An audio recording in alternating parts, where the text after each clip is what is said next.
1300 సంవత్సరాల క్రితం భారతదేశంలో ఒక ఆలయం నిర్మించబడింది. అది ఇప్పటికి కూడా చాలామందికి ఒక మిస్టరీగానే మిగిలిపోయింది. అదే ఎల్లోరా కైలాస్ మందిర్. ఈ కైలాస్ మందిర్ ఇప్పటికీ ప్రపంచంలో ఒక మోనోలిథిక్ నిర్మాణం, అంటే మొత్తం ఒకే రాయితో నిర్మించబడిన అతిపెద్ద అద్భుతమైన నిర్మాణం. ఈ ఆలయాన్ని 10 అంతస్తుల బిల్డింగ్ అంత ఎత్తు, ఫుట్బాల్ గ్రౌండ్ అంత వెడల్పుండే కొండనించుకొని దాన్ని పైనుంచి కింద వరకు చెక్కుకుంటూ వచ్చారు. సుమారు 2 లక్షల టన్నుల రాయిని షిప్పింగ్ చేశారు. ఇప్పుడు ఈ రాయిని తొలగించాలంటే దాదాపు 11,000 ట్రక్కులు కావాలి. కానీ అసలు ఎటువంటి టెక్నాలజీ లేని టైంలో సుత్తి శానంతో ఇంత విశాలమైన ఆలయాన్ని ఎలా నిర్మించారనేది ఇప్పటికీ ఒక ప్రశ్నగానే మిగిలిపోయింది.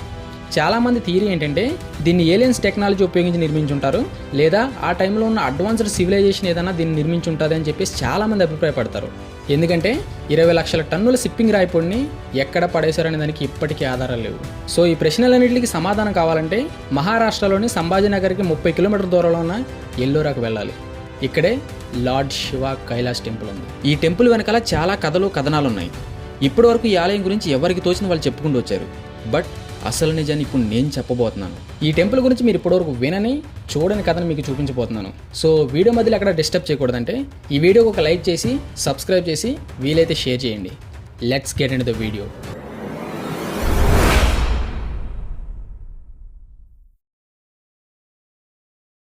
ఈ కైలాస ఆలయం 107 అడుగుల ఎత్తు ఉండి ఏనుగుల సమూహం ఆలయాన్ని మోస్తున్నట్టుగా చాలా ఖచ్చితత్వమైన ఆర్కిటెక్ట్ ఇంజనీరింగ్తో నిర్మించబడింది.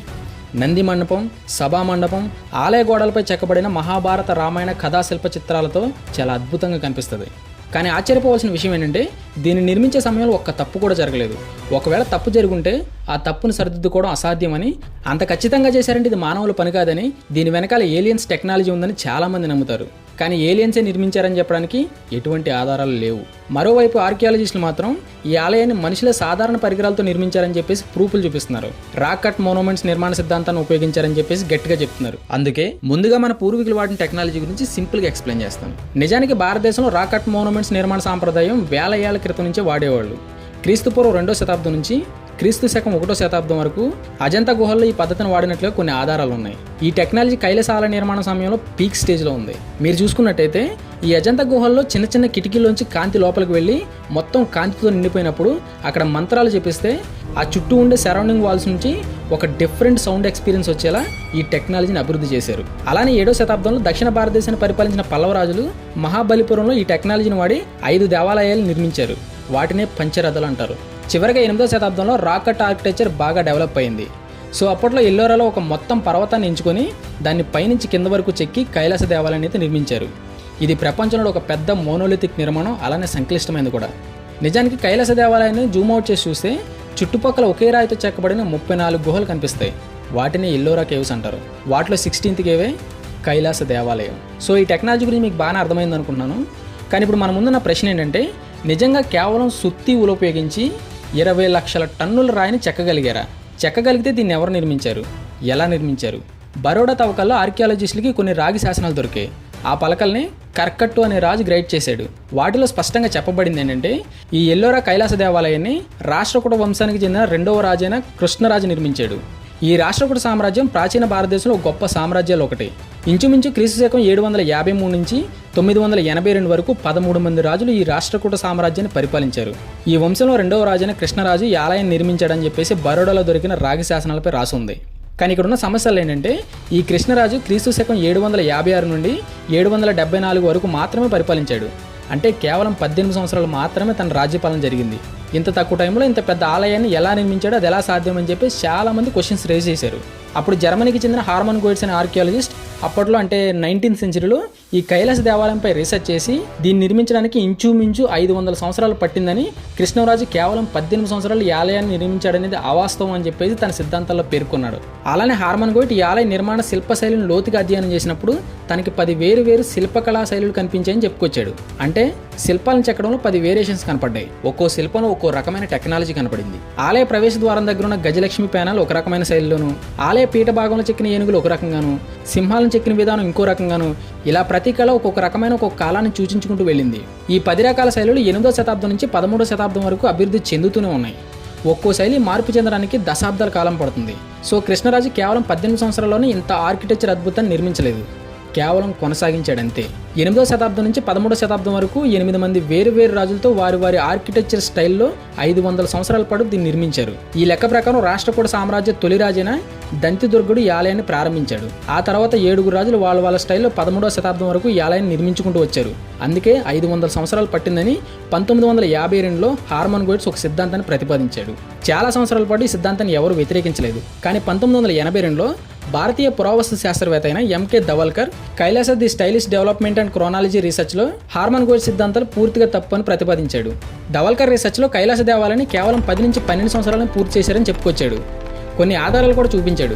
క్రీస్తు శకం 756లో రాష్ట్రకూట సామ్రాజ్య సింహాసనం దంతిదుర్గ నుంచి కృష్ణరాజుకు మారింది. 1 సంవత్సరం తర్వాత అంటే 757లో కృష్ణరాజు చాళుక్యులపై యుద్ధం చేసి ఒక గొప్ప విజయాన్ని సాధించాడు. ఆ యుద్ధం గెలిచిన తర్వాత ఆయన పట్టడకల్లోని విరూపాక్ష ఆలయాన్ని చూశాడు. ఈ దేవాలయాన్ని చాళుక్యరాజు అని కీర్తివర్మన్ II నిర్మించాడు. ఈ కీర్తివర్మన్ IIని కృష్ణరాజు యుద్ధంలో ఓడించి గెలిచాడు. సో కృష్ణరాజు చాళుక్య రాజ్యంలో తిరుగుతున్నప్పుడు విరూపాక్షాలయం తనను బాగా అట్రాక్ట్ చేసింది. అక్కడున్న శిల్పకళా నైపుణ్యం, ఆర్కిటెక్చర్ కృష్ణరాజుకి బాగా నచ్చాయి. దాంతో అలాంటి ఆలయాన్ని ఒకదాన్ని నిర్మించాలనుకున్నాడు.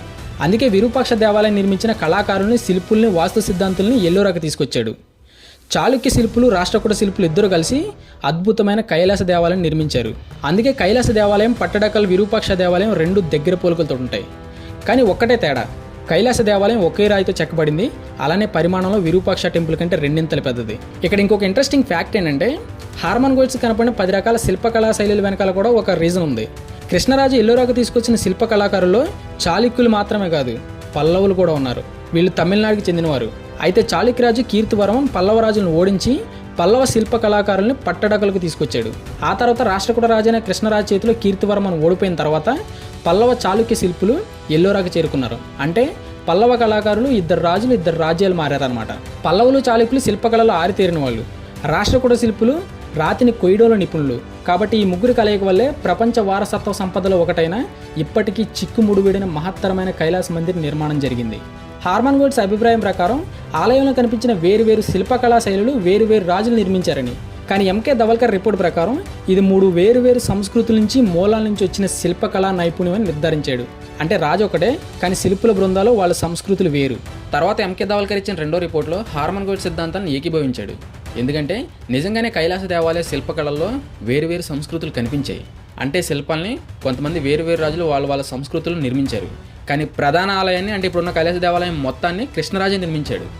కానీ తర్వాత కాలంలో కొంతమంది అక్కడున్న కొన్ని శిల్పాలను చెక్కించారు. సో ఆ శిల్పాల్లోనే వేరు సంస్కృతులు కనపడ్డాయని చెప్పేసి ఎంకే దవల్కర్ 2వ రిపోర్ట్లో చెప్పుకొచ్చాడు. ఆలయం మొత్తాన్ని 10 నుంచి 12 సంవత్సరాలు నిర్మించుంటారని చెప్పేసి ఎంకే దవల్కర్ అభిప్రాయపడ్డాడు. అయితే ఇక్కడ అందరికీ వచ్చే కామన్ డౌట్ ఏంటంటే ఈ ఆలయాన్ని కేవలం 10 నుంచి 12 సంవత్సరాలు నిర్మించారా? అంత తక్కువ సమయంలో సాధ్యమైందా? అయితే ముందుగా మనం మనసారా బుక్ గురించి తెలుసుకోవాలి. ప్రాచీన భారతదేశంలో మనసార్ అనే వాస్తు శిల్పకళకు సంబంధించిన ఒక గ్రంథం రచించబడింది. ఈ గ్రంథంలోని శిల్పకళ డిజైన్ అర్థం చేసుకుంటూ ఎంకే దవల్కర్ వివరించిన సిద్ధాంతాలను ఆధారంగా చేసుకుని ముందుకు వెళితే కైలాస దేవాలయం మిస్టరీ వీడినట్టే. సో దీన్ని మీకు ఈజీగా అర్థమయ్యే వేలో ఎక్స్ప్లెయిన్ చేయాలనుకుంటున్నాను. అంటే ఇది కొద్దిగా కాంప్లికేటెడ్గా ఉంటుంది, అర్థం చేసుకోవడానికి ప్రయత్నించండి. మొదట్లో ప్రాచీన శిల్పుల్ని స్థపతి అని పిలిచేవాళ్ళు. వీళ్ళ ప్రత్యేకత ఏంటంటే వీళ్ళ సరైన స్థలాన్ని రాయిని ఎంచుకుంటారు. ఆ ప్రాసెస్లో భాగంగానే ఎల్లోరాలని 16వ కేవ్ని ఎంచుకున్నారు. అక్కడ ఉన్న బసాల్ట్ రాళ్ళని వాళ్ళ దగ్గర ఉన్న ప్రత్యేకమైన సాధనాలతో కొట్టి ఆ రాతి నుంచి వచ్చే శబ్దాన్ని విని ఆ రాతి మధ్యలో ఏమైనా క్రాక్స్ ఉన్నాయా, ఇది శిల్పం చెక్కడానికి వీలుగా ఉంటుందా అని చెప్పేసి తెలుసుకునేవాళ్ళు. అలా ఇప్పుడు కైలాస మందిరం ఉన్న పర్వతాన్ని ఎంచుకున్నారు. ఈ ఆలయాన్ని 107 అడుగుల ఎత్తు, 164 అడుగుల పొడవు, 108 అడుగుల వెడల్పుతో నిర్మించాలని చెప్పి ఈ ఆలయానికి సంబంధించిన ఒక బ్లూ ప్రింట్ అయితే తయారు చేసుకున్నారు. ఇక్కడ చూపిస్తున్నా కదా, మీరు అబ్జర్వ్ చేసినట్లయితే విరూపాక్ష టెంపుల్, కైలాస్ టెంపుల్ 2 ప్లానింగ్లు దగ్గర పోలికలతో ఉంటాయి. అలా బ్లూ ప్రింట్ తయారైన తర్వాత రాతిని కోయడం ప్రారంభించారు. ఇది రాక్ కట్ ఆర్కిటెక్చర్లో అత్యంత ముఖ్యమైన దశ. ఇక్కడ ఇంట్రెస్టింగ్ ఫ్యాక్ట్ ఏంటంటే ఆలయం చుట్టూ ముందు 3 పెద్ద ట్రంచ్లను ఏర్పాటు చేశారు. అంటే పెద్ద కాలువలా తవ్వారనమాట. ఇలా ఈ ట్రంచ్ను తవ్వడానికి 5 సంవత్సరాలు పట్టింది. ముందుగా రాయికి రంధ్రం పెట్టి ఆ రంధ్రంలో పొడి చెక్క ముక్కలను పెట్టి వాటికి ఫుల్గా నీళ్లు పట్టించేవాళ్ళు. అంటే నీళ్లు పీల్చుకునేలా చేసేవాళ్ళు. అలా నీళ్లు పీల్చుకున్న చెక్క ముక్కలు రాయిపై ప్రెజర్ తీసుకొచ్చి రాళ్లను పగిలేలా చేస్తాయి. ఇది భారతదేశంలోని ప్రాచీన రాక్ కటింగ్ టెక్నాలజీ.